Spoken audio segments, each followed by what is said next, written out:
As Wendy celebrates her 65th birthday this November the 6th, 2023, I'd like to reminisce a bit about her years of school and work, her career. Wendy actually retired in April, a bit early, after 36 years as our church's secretary and administrator. Most of this story comes from a presentation at her retirement open house on April the 1st. But now there's a bit more to add. Jubilee Fellowship Christian Reformed Church was an outsized part of our lives for a very long time. That place and those people surrounded Wendy week in and week out in an almost never-ending rotation of responsibilities, care for its space and fellowship and service. We never imagined 36 years ago, when Jubilee started, that Wendy would become its virtual directory, knowledge archive, and collective memory for such a long time, or that she would end up working within the CRC more broadly. Looked at from the past, this would have been hard to foretell. She was 28 already when Ron and Ginny and Wendy and Henry first met to talk about starting a fourth Christian Reformed church in St. Catharines.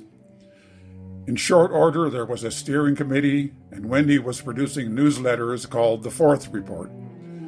When Jubilee was formed in 1987, I don't think Wendy ever really got hired, like they do these days with personnel and interview committees.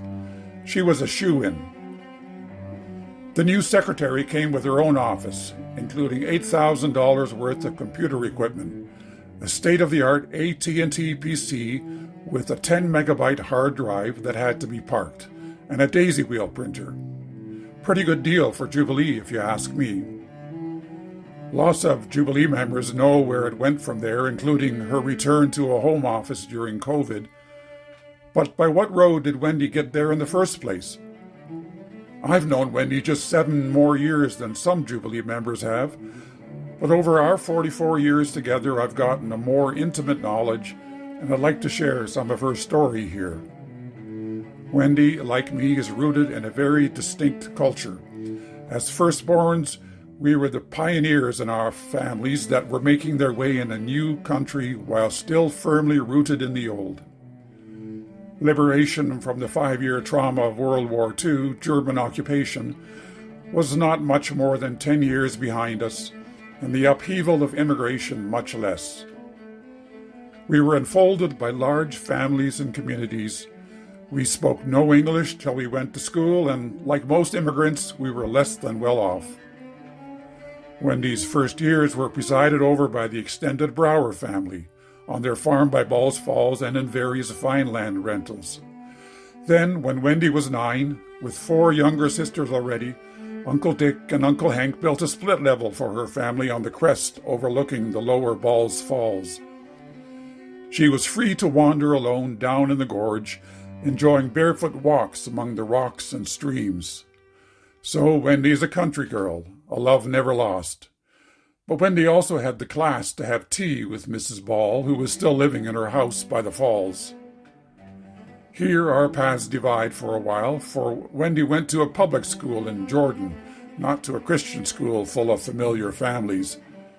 Jordan School was dominated by well-established locals, and Wendy stood out like a sore thumb there with her homemade clothes and funny lunches.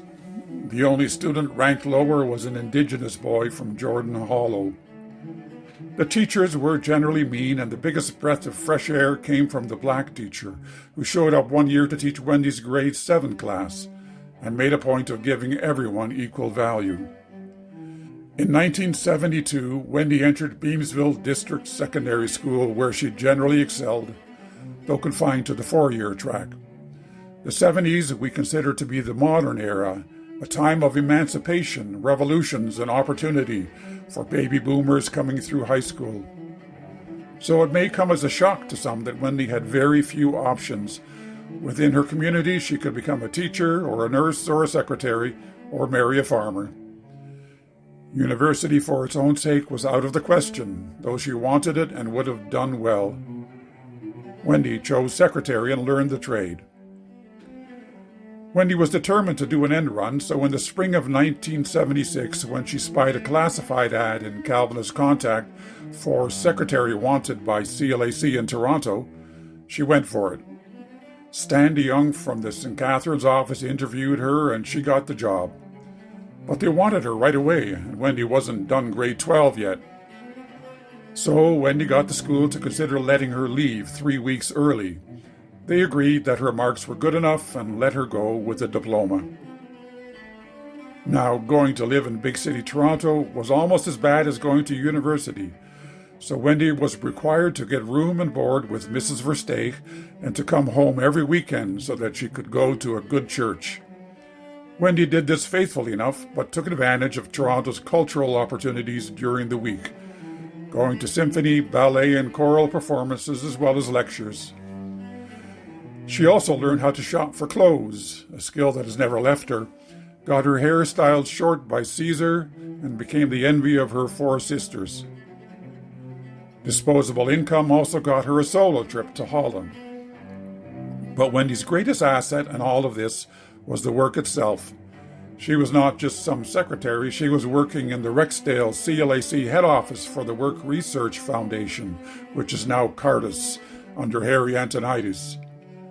Wendy was typing up scholarly, Kuyperian-flavored radical essays, articles, and books, and sitting in on erudite lunchroom conversations. She was being paid to learn. She could have her clothes and some post-secondary education, too. Gradually, Wendy weaned herself off of family expectations, moved in with Cousin Rhea of travel agent fame, and started going occasionally to Taunton Road CRC. In her 3rd year, she met me there, and we went on dates to Malcolm Muggeridge and Calvin Searville lectures and to Honor Bijlsma and Franz Bruggen concerts. Me being CRC was a bit of an issue with the family, but Wendy turned coat and did profession of faith at Taunton Road, and in 1980 got married to me in Trinity CRC, Reverend Carl Tile officiating. Since then, Wendy has been all in with the Christian Reformed Church, never more than these last years.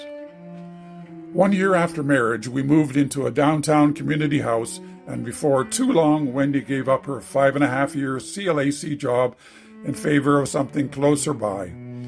She became managing editor of an early music magazine, Continuo, working for 1.5 years in the front office of a ramshackle harpsichord maker's shop below Casa Loma, walking from 125 Borden up Howland through the annex to get there.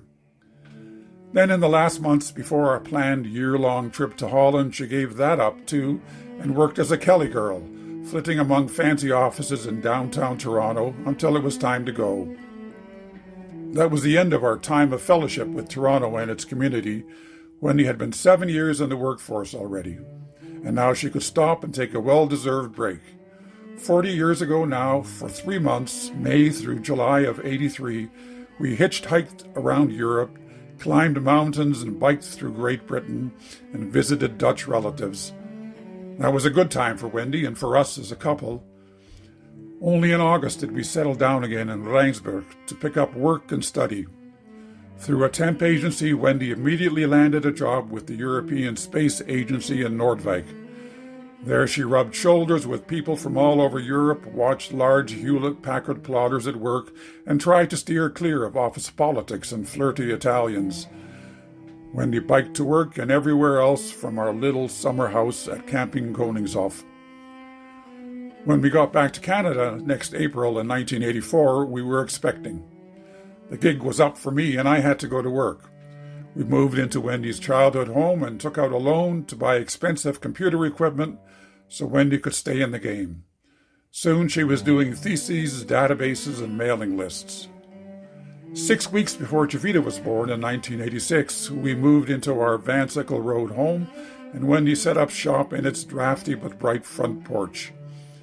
It was from there that we served on the steering committee for organizing Jubilee. We did that all by phone and in person, no email or texting at all.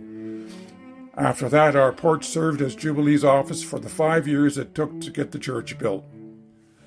Many of you know the rest of the story, how our kids grew up in the arms of Jubilee, the life that we lived together, how Wendy avoided getting stoned, Wendy's special care for Javita and her many roles as GEM's leader on the visual arts and worship committees, supporting Jubilee Night, and as a general vice-all. In all of this, I have witnessed firsthand Wendy's faith, her dedication and perseverance, her intelligence, knowledge, and deep interests, and the troubles that she has taken to heart into the wee hours of many mornings. It is still strange for Wendy not to be Jubilee to its members anymore, but now she has time on her hands and the freedom to explore. We took advantage of that this summer by returning to Europe for 7 weeks, 40 years after our first trip. We traveled from the Mediterranean to the North Sea, enjoying the beaches of Barcelona, the dunes of Terschelling, and the seashore at Zandvoort-aan-Zee. We fellowshipped with each other and with family and friends. We enjoyed a week-long Vanderland family reunion, visited relatives, and spent time traveling with our own children. We're back to routine again. Wendy is getting restless and is looking for part-time work. Our contemplation in a faraway cathedrals continues with trips to Portaluzzi Pier. We thank God for all of this and wish Wendy wellness and peace as she continues from here. In both the ordinary and the extraordinary, we are satisfied with the work that we have done and the coming opportunities to enjoy fellowship in God's good creation. Congratulations, Wendy.